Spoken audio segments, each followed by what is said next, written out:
Turnout is high and the outcome uncertain. Hello and welcome to a special edition with less than an hour to go before polls close in Catalonia's snap regional elections. The future of the region in the balance.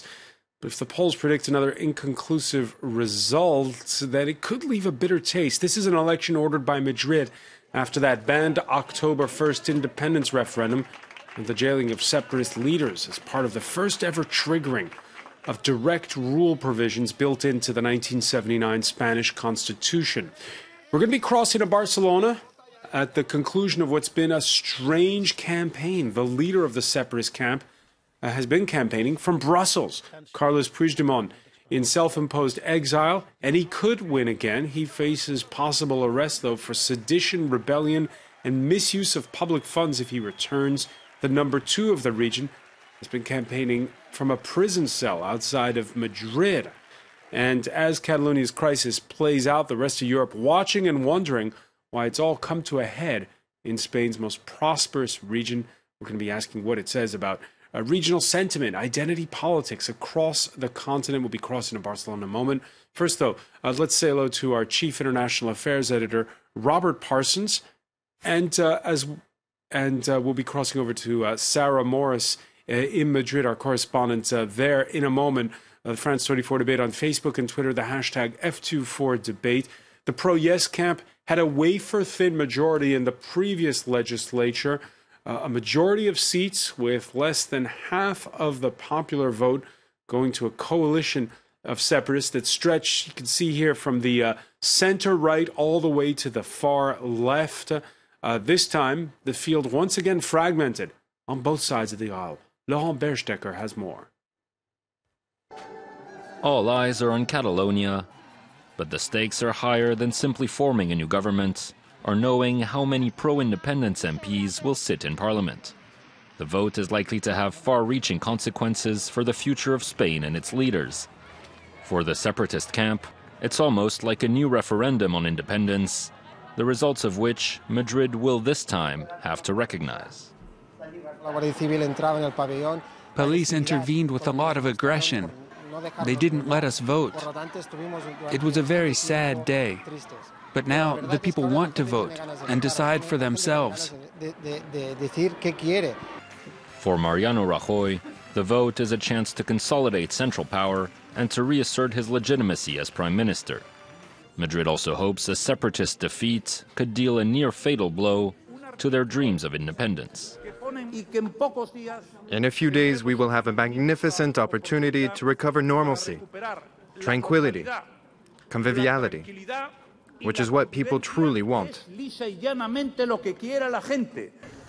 The results could also affect the Spanish economy. Catalonia is the country's richest region, but since the October 1st referendum, political uncertainty has scared off investors and paralyzed reforms. The biggest problem is that this uncertainty is preventing the implementations of reforms which could help boost growth in Catalonia and potentially in the rest of Spain. The vote's repercussions could even be felt beyond Spain. A victory for the secessionists would encourage other independence movements in Europe and elsewhere to follow suit. And let's begin with Sarah Morris, our Spain correspondent. Sarah, at 6 p.m. local time, that's 2 hours before the close of polls, turnout nearly 70%, up 7 points on the 2015 vote. What does that tell you? It shows you just how important the people of Catalonia are taking this election. Really, we knew from the opinion polls that there would be record turnout. And of course, there's still a couple of hours to go. This is a working day. We haven't had an election in Catalonia on a working day since 1982. And so many people may finish work and go to the polling stations. That could maybe tip the numbers to those predictions of over 80%. High turnout could potentially help the unionist camp, help parties like the People's Party, the party of the government. It could also help the Citizens' Party, the Liberals, who have been topping some opinion polls. It could also help, for instance, the Socialists, because the idea that many of analysts have put forward is that in previous regional elections, the pro-independence camp is highly mobilised, highly active in regional elections, whereas many people stay at home and turn out for general elections. We heard in that report the Prime Minister of Spain saying that we could wind up with a new era of conviviality, were his words. What's the mood been like? The mood over the last few months has been pretty bitter and divisive. Lots of people have said to me that Christmas even is going to be pretty difficult this year because families can't talk to each other about this topic in many cases. You're either in the independence camp or you're against the independence camp, and it has divided whole communities. And so that really, we saw months of real uncertainty in Catalonia. We know that the unemployment figures went up in October and November. We know, we've heard in the report about businesses that pulled out or put investments on ice. And so the mood is pretty divisive. Those who are against independence claim that they often get called fascists, and that there's been a taboo broken in this run-up to the independence and surrounding that October the 1st referendum. Many people, including left-wing artists and intellectuals, began speaking out. People like Isabel Coixet, who's a cinema director from Catalonia. She said when she walks her dog, she gets called a fascist simply because she doesn't agree with independence, and she's written quite a few pieces, including in The Guardian, saying that she feels just as Spanish as she does Catalan, and she doesn't share this idea that there could be a better future in a world outside Spain and outside the European Union. But this has been a campaign which has been a very weird campaign, of course, because we have Carlos Puigdemont, the ousted, sacked president of Catalonia, fighting it from Belgium, where he went shortly before other members of the government went to court. He didn't turn up for his day in court.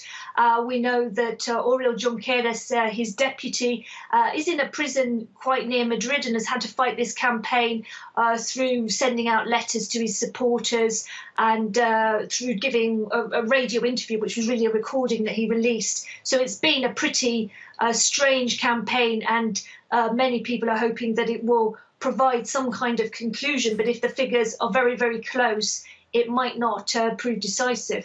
And that bitterness could continue. Let's cross now to political scientist Marc Sanjome, who teaches at the Universitat Pompeu Fabra. Thank you for being with us here on France 24.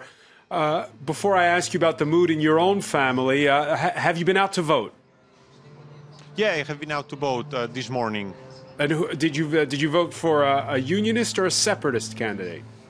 I voted for a separatist candidate, actually the one that is in prison right now.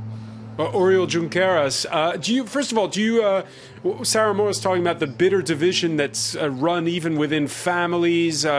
Everyone's calling each other fascists. Is that something that you've witnessed firsthand?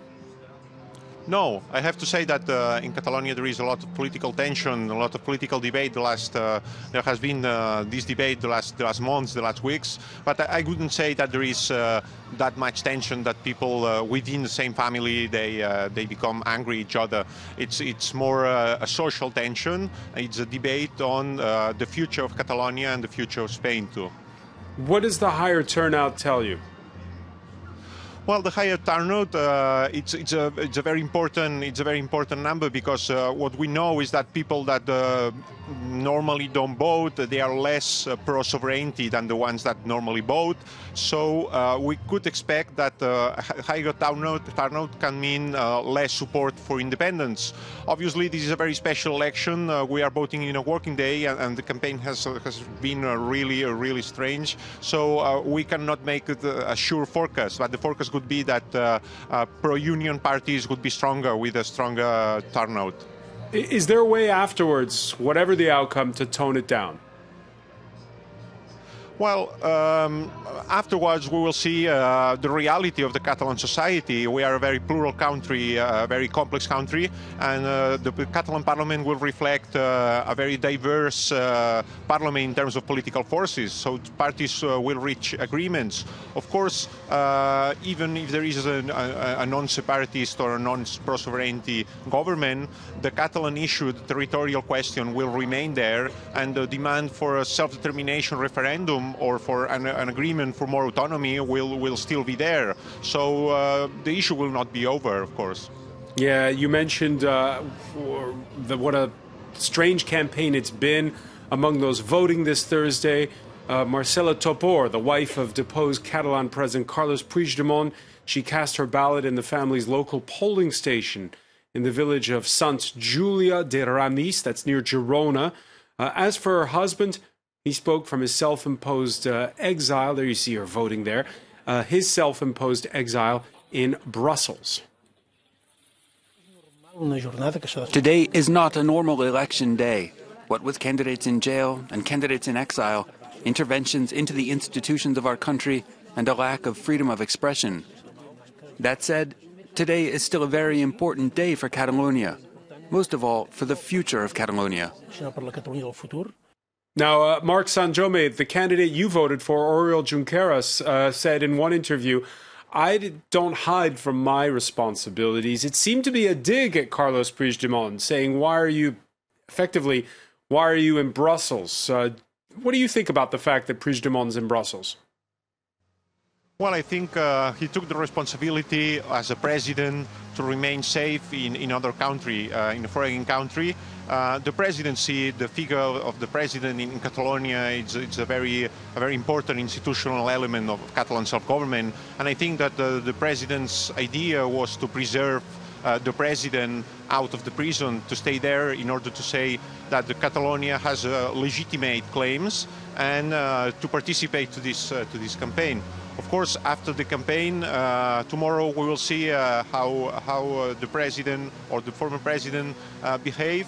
Obviously, if he comes back to Spain, he could be arrested, and it could increase the number of political prisoners of this Catalan political movement. We should bear in mind that this has been a peaceful movement, and these political prisoners are political opponents, are not criminals. Not criminals. Robert Parsons, it's been this chess game that's been playing out between Carlos Puigdemont and the Spanish Prime Minister, Mariano Rajoy. Again, a strange campaign. Nothing to do, for instance, with the one we saw that was, of course, sanctioned by London in Scotland back in 2015. No, completely different, and that's really perhaps at the heart of the whole thing.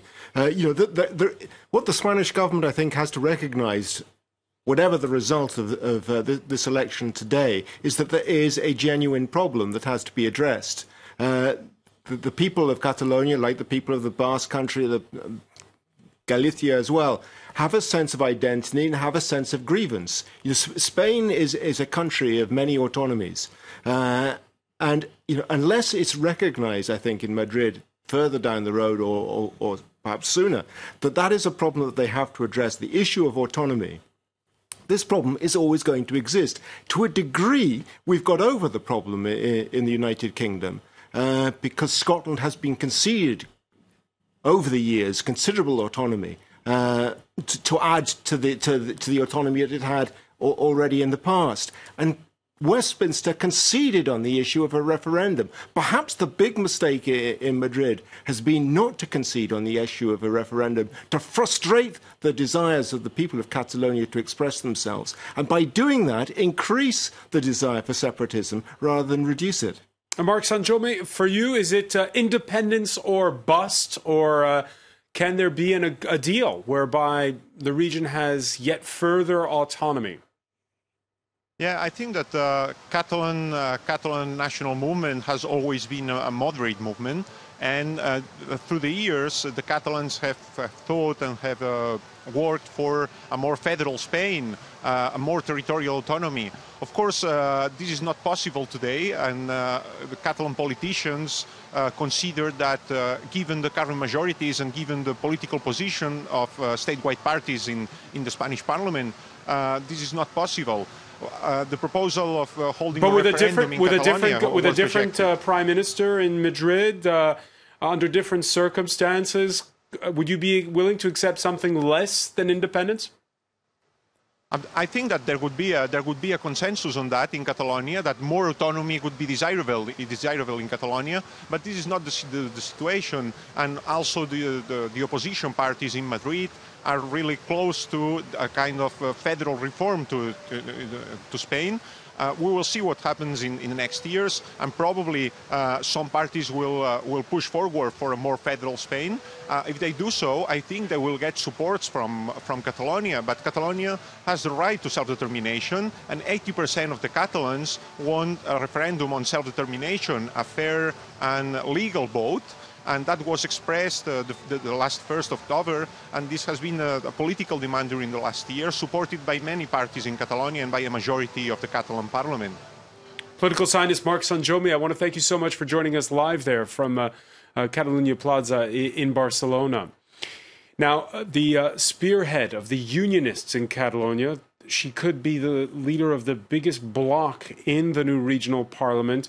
She's the head of the Citizens Party, Ciudadanos, the junior partner currently over in Madrid in the conservative-led government of Mariano Rajoy.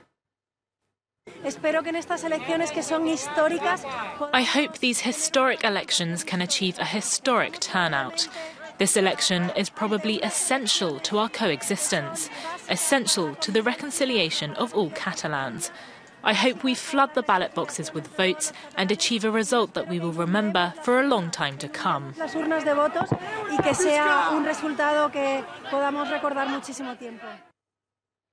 Sarah Morris, let's talk a little bit about the unionists. Ines Arrimadas, has she risen in profile during this campaign?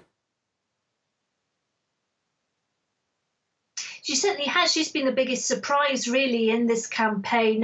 It's a relatively young party, nationally, Ciudadanos, the Citizens Party. But in fact, it is actually a Catalan party. It was started 10 years ago in Catalonia. And the leader, Albert Rivera, was very young, was laughed at, really, when he started his party because he persisted in saying that he reflected what a lot of Catalans felt, which was that they spoke as much Spanish as they did Catalan. They had mixed families who in previous generations had come from other parts of Spain, and he felt somebody should be representing them. And he took the party nationally, and to see in the opinion polls that party that started off with a couple of seats in the Catalan party in 2006 could now be the leading party neck and neck with Esquerra Republicana, the left-wing independence party. It is quite a surprise for people. We'll have to see if those opinion polls are confirmed, because we know, for instance, that people against independence, a lot of them are very urban. They live in Barcelona, and Barcelona tends to be underweighted in the PR system, and that's how underweighted. Sarah Morris. You had the pro and the I was just going to say, just want to call up a graphic on this. It's an intricate voting system. Barcelona with the biggest population of the region, of course, by far. But the districting in terms of seats for this vote, Sarah, if I'm not mistaken, is skewed towards a rural area. There we see one example on this graph. Barcelona, 72% of the population, but only 63% of the representation in the regional parliament, just to give an example there. What does that mean for the outcome?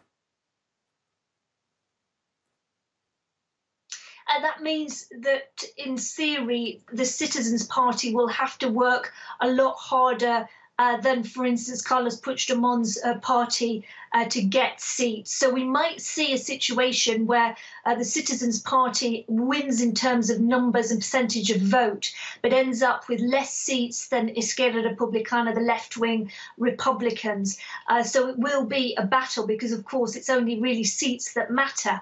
But that does explain why, for instance, if we look at this as a pseudo-referendum and we look at 2015 as a pseudo-referendum, the independence camp didn't go above 50%. They got 47% of the vote, 47.7, I think, and they got probably about 53% of the seats. So that's why you have that PR paradox, really.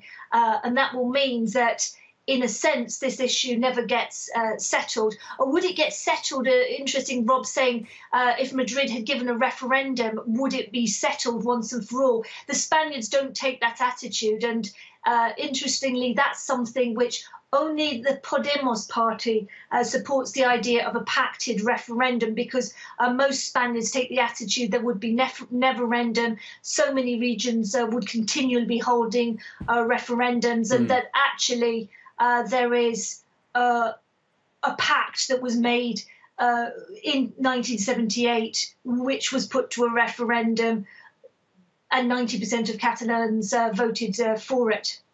Sarah Morris, many thanks. We're going to cross now to Catherine Norris-Trent in Barcelona, who's been out and about all day at polling stations. Tell us where you are now, Catherine. Francois, now we have come to the headquarters for this election night of Esquerra Republicana, the Republican left, the pro-independence party, the largest pro-independence party, we believe, going into this election. People here, anyway, are feeling optimistic. They're gearing up for their election night party. It's yet to really warm up, although people are starting to gather. People are starting to watch all the signs they can coming in from the various polling stations, crossing their fingers that they will come out on top as the largest party. They're also nervous, though, people saying if they don't get the result they want, what will this mean not only for their independence movement, what will it mean for Catalonia? Will the result be accepted by people? Where will they take their movement from there? People here have been telling me they're worried about the frustration of pro-independence supporters if they feel they're not being listened to. There's an awful lot for them riding at stake here on this election. Yeah, you were telling us earlier when you spoke to us from that polling station in central Barcelona how you felt, speaking to people, that this mix of determination and bitterness. Absolutely, it wasn't a joyous atmosphere at all at the polling stations. We saw a high turnout throughout the day, long lines of people, especially in the morning and around lunchtime and now after work, but people really feeling it was their duty to come out and vote, and that feeling from right across the political spectrum, really. So amongst the independent supporters, people saying they really wanted to send a message to the government in Spain that this is the direction in which they want to take Catalonia and that they will be listened to. And then on the unionist side of the debate, we saw people saying determined to make their mark too, saying that there was a silent majority of unionists who hadn't been heard in the illegal referendum of October the 1st, because a lot of people who supported staying in Spain didn't turn out and vote for that, and now this was their chance to make themselves heard. But a pretty grim atmosphere too, people worried about the future, people really wanting to put a lid on this political crisis, on the months of uncertainty, so hoping that there's going to be some kind of stabilising outcome to these elections, although not optimistic that would be the case. Not optimistic. Catherine, what's this about the government in Madrid worried about fake news?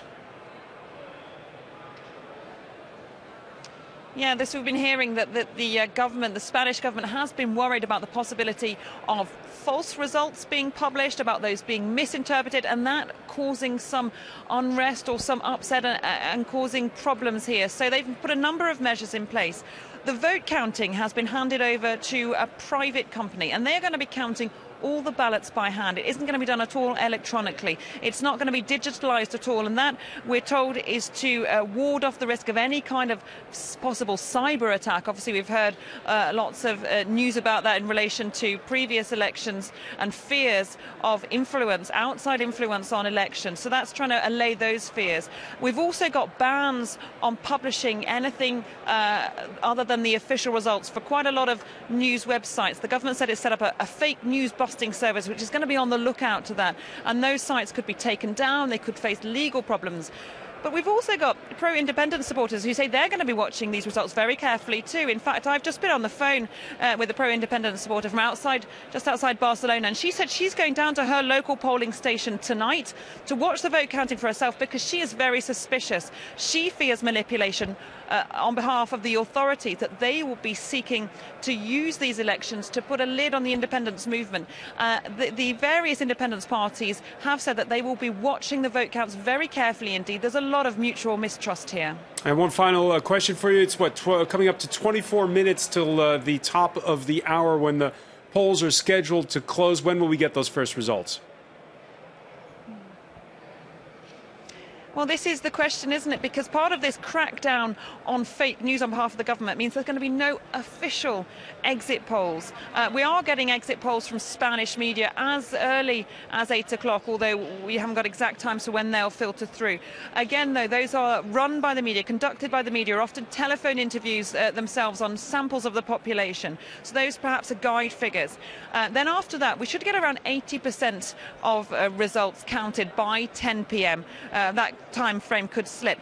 But then to have the official, fully counted by hand results, that's only going to start on Christmas Eve on the 24th of December and could take up to 3 days for those verified, checked, hand-counted results. So we could be in for a long wait if it's a very close call. Catherine Norris-Trent, many thanks, and we'll be checking in with you throughout our live coverage and our special edition as we begin to count those ballots. Catherine Norris-Trent reporting from the headquarters of one of the main separatist parties. Let's cross now back to another part of Barcelona. Political commentator and analyst Carlos Mascarell Villar joins us. Thank you for speaking with us here on France 24. Hello, good night. Thank you for inviting me. I don't know if you heard Catherine there, but it sounds like through Christmas you'll be counting ballots. Your thoughts on that? Sorry? It sounds like the vote count won't be really final until Christmas, according to what authorities are telling us here. Mm-hmm. Yeah, it could be the case, especially for the votes from abroad. Apparently, they're having quite some problems on the voters. So, however, I think that tonight we will know more or less the big numbers. So what's your view on what the mood's been like today? What's your feeling been walking around the Catalan capital? I think it's been a very normal day in terms of the, I would say, the way in how people has participated. My feeling, though, is that it's going to be really close. So I really think that there's going to be almost half of the parliament pro-unionist, half of the parliament pro-independence, and then around 6-7 votes for the party of the mayor of Barcelona, between no more than 10, maybe between 8 and 10. So for me there, I think the participation will play a big role. I think that the pro-independence parties are already counted, more or less. Maybe we'll see some translation of votes between the pro-independence left and pro-independence right. However, I think we have already pretty much counted those who are pro-independence. They have been mobilized for so long. The thing there would be to see whether the participation increases up to 10 points and which impact this would have in the number of seats for pro-unionist parties. Due to the electoral law and the way in which the circumscriptions are divided, and the fact that in rural areas it's much more easy to get a seat in parliament, and in the places in rural areas is where you have mostly more unionist, more pro-independence votes. I don't think that the participation, even if it increases, it will have a super big impact on the number of seats in parliament. Carlos, in the sense that normally those... No, I was going to say, it's not going to have a big impact. We're still going to have this gridlock. You were mentioning there the mayor of Barcelona, who's sort of in between both sides. Ada Colau, whose rise comes with the Indignados movement that followed the bursting of the property bubble, the financial crisis that battered Spain. How did we get from talking about inequality to talking about nationalism?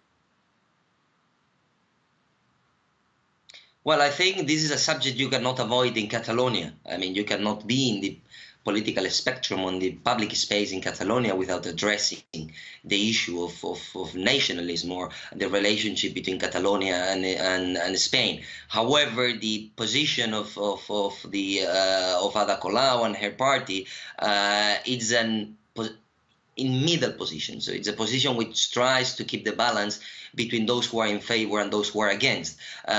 Which sounds like it's impossible to do these days. Yeah, it sounds which is impossible to do, but they are the only ones trying to do that, actually. And actually, if you see the people who vote for that party, there is a clear divide. Some of them are pro-independence and some of them are pro-unionist, or trying to change and federalize more Spain. So that's why they keep this ambiguous position of not saying whether they are in favor or against, and trying to mediate between the two. All right, we're in the company here of Robert Parsons. Rob?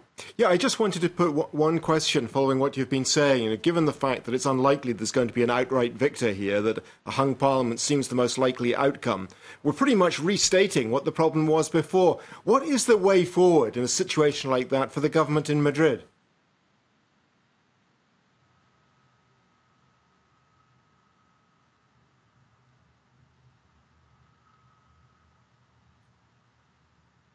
Carlos Mascarell, Villar? Sorry, it was a question for you, Carlos. Yeah, what I'm asking essentially is, the outcome looks like it's going to be a hung parliament. We're essentially restating the situation as it was before this election. Same set of problems, they're not going to go away. What's the way forward now for the government in Madrid? What does it need to do? Actually, that's a big question. I think the government of Madrid don't make any move until there's going to be any move at the Catalan level. So I think it will really depend on the way in which the negotiations between the different political parties in Catalonia in order to form a government will result. So in that case, if there is a pro-independence government, so if the pro-independence parties gain the absolute majority again, then Madrid will have a problem in order to assess how they will keep the implementation of Article 155, and also in terms of the political will of the Catalans, it will be also a problem how they implement that again when you have actually an absolute majority. That's going to be really complicated. So in case that we have an opposite scenario in which there is not a possibility to form a pro-independence government, I think Madrid will assess how to step by step take away Article 155. And of course, a big difference would be if the pro-unionist side is able to form a government. I have really lots of doubts that Ciudadanos, the socialists and the conservatives will be able to have a majority in order to have a pro-unionist government. So in that case, I think maybe the party of Ada Colau, in the case of a non-full pro-independence majority, but neither the possibility to govern completely alone, they will have to seek Ada Colau's party in order to form a government. And they have this position of having an agreed referendum and so on. So they will have to abandon unilaterality, and we will need to see how is the reaction of Madrid in that third scenario. All right. In the run-up to the vote, we've been talking about how there have been candidates who've been campaigning from jail, others from abroad. We've also seen foreigners campaigning in Catalonia. Most notably, France's former Prime Minister Manuel Valls appearing at rallies alongside Peruvian Nobel Literature laureate Mario Vargas Llosa, both at rallies of the centrist Ciudadanos Party and the conservative PP of Mariano Rajoy. Now, this despite the fact that Valls, born in Barcelona, is a socialist. I'm not here as a partisan. I'm not here to support any party. I came here to support all those who want to defend the unity of Spain, its constitution, and the rule of law. Yeah, France's most famous Barcelona-born citizen there, the former prime minister. What do you make of that, Rob Parsons? Well, it's going to stir things up, I think, potentially in France. There could be a certain amount of irritation in Spain that the citizen of another country, albeit an EU country, is getting involved in their elections. But there will be some in France, too, who are looking at this and saying, well, we have our own regions as well. We've got issues to push. Look, for instance, at Corsica or the Bretagne in the northwest of France, or Alsace. All regional issues are strong throughout the European Union at the moment, and you enter into very, very dangerous ground when, as a representative of the central power in your country, you go to another state and start campaigning on issues that are very sensitive in an election of this kind.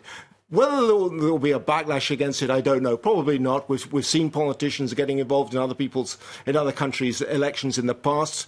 We've seen French politicians go to Germany to France. But go on, sorry. We don't feel it as much here in Paris, but there are Spanish Basques and French Basques, Spanish Catalans, French Catalans across the border, and of course that large Spanish population in Toulouse that came during the Franco era. Yeah, and of course you're touching on sensitivities here as well. There could be a backlash, albeit small. These are not particularly big populations. They're not going to affect greatly the outcome of any sort of vote in France. But it is, I think it's dangerous ground for a French politician to be walking on at the moment. Carlos Mascarell Villar, what's your reaction when you see France's former prime minister campaigning? Well, I think he is on his right to give his opinion, and he can say whatever he wants. However, he's a bit particular. I think he's right when he says that probably France would have done the same. However, I think that it's a bit strange that now he steps into Catalan politics when he has lost a bit his margin of maneuver at the French level. But he is, of course, in his right to give his opinion. He has Catalan origins, and he has there is freedom of speech. So for me, it's fine, even if I don't agree with what he says. Sarah Morris, when you look at how the rest of Europe has reacted to this crisis, did it go as planned?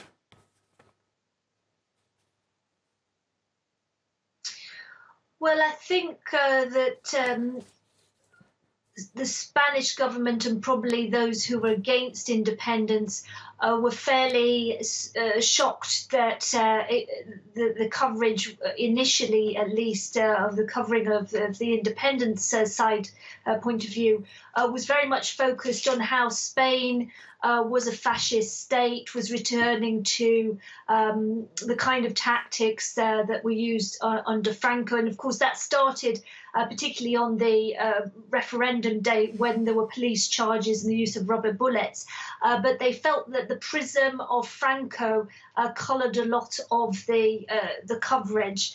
And sometimes people said to me that there was this misunderstanding that all Catalans had fought against Franco and were good Republicans when Franco was received with open arms in some sections when he came into Barcelona. And of course, Madrid held out the longest against Franco. So the kind of muddy issues of Spanish history were not understood and were used, it was felt by the anti-independence camp. They were used by the independence side of Carlos Puigdemont to get at least European public opinion on side. That said, the Spanish government seems to have been happy with the reaction it got from its European Union partners, that the constitution wasn't something that should be ripped up, and that the granting of a referendum, although that was the solution for Scotland, wasn't the solution necessarily for Catalonia. Wasn't necessarily the solution for Catalonia. Carlos Mascarell Villar, we noticed it when we were in Barcelona for that banned October 1st referendum. It's sort of the people say the word Franco and everyone freezes up. Franco's been dead since 1975, and yet everyone accuses one another of being a Frankist when the argument gets a bit heated. Yeah, actually, I mean, there's of course a bit of exaggeration when we speak about Franco. However, what it is true is that the problem that transition had in Spain is that it was done with the regime inside, in a sense which in all the transitions to democracy, the new system broke completely with the past, in the sense that those that were part of the previous system, of the previous regime, were put into jail or were judged, or there was a process in which there was a consensus between political parties, even those who were more close to the old regime, in order to try to reconstruct the country and recognize the mistakes of the past. In the case of Spain, this has not been the case. So the conservatives still do not condemn the Franco's regime. So there has not been a real cleanup of the country in terms of the idiosyncrasy present in several institutions. So that's why when things happen like the 1st of October, you see people complaining about the separation of powers, about the fact that there is a lot of Frankism still in the judiciary system and so on. So even if it's a bit exaggerated to put it as a Franco's or pro-Franco's regime, the current Spanish government, it is true that there has not been I would say, a split between the past Franco's regime and the current democracy. It's clear there has not been an exercise of historic memory. When you look at the Europe-wide level, Robert Parsons, identity politics is on the rise, but it takes different forms according to what country and what region you're talking about. In the case of Catalonia, like in Scotland, people there who are separatists embracing the EU. Yeah, I mean, there are, in a sense, the EU has done multiple different things. On the one hand, as we see in the rejection from Brussels of Catalonian separatism, we see a response which is against nationalism. But on the other hand, by putting a lot of emphasis on supporting regionalism and regional autonomy, the Brussels, inadvertently perhaps, has given a little boost to regional separatism and regional nationalism. I think that the problem, as you suggested, is different in every country in the European Union, but there's no doubt that a lot of countries in the European Union are very nervous about what was happening, first of all in Scotland and then in Catalonia, because many of them themselves have national minorities which they worry about. We've seen it with France, we've seen it in Italy, we've seen it in Belgium. I could go on and on. Virtually every country in the European Union has potentially this problem. So everybody is very cautious. I think everybody will be very happy if the problem in Spain is settled within the bounds of the current constitution. All right, and let's just get one final recap from France 24's Catherine Norris-Trent, who's reporting from the headquarters of one of the main pro-separatist parties. Catherine, we're coming up to that 8 o'clock hour local time. We are indeed. Everyone here is watching the screens behind me very carefully, waiting to see any exit polls, partial results coming out, because this election is billed as being so tight, Francois, that it's going to be down to maybe just 1 or 2%. It's all going to be about crunching the numbers when the results come in. Looking at which side of the argument seems to have got the most seats. There are 135 seats in the Catalan regional parliament, so the magic number to have an absolute majority is 68. Now, no party, as you've been talking about, is expected to get a majority by itself. I mean, that would be a big surprise in the results. Nothing's off the cards, of course. But no party at this stage is expected to get that majority by itself. So it's in terms of coalition forming. Who can work with who? And that's where we're going to be number crunching in just a few minutes' time. Here, it's starting to fill up. We've got party officials coming in, journalists coming in. There's an area outside, a party zone for pro-independent supporters to turn up to later if they get good news. So a lot of people here on tenterhooks and going to be looking very closely at the details of this highly contested election. All right, Catherine Norris-Trent, we'll be checking in with you. And, of course, our special edition starts in a little over 1 hour's time, hosted by Catherine Nicholson. I want to thank Sarah Morris for being with us from Madrid, Carlos Mascarell-Villar in Barcelona, Robert Parsons, our Chief International Affairs Editor. Stay with us. There's more coming up with Belle Lupton.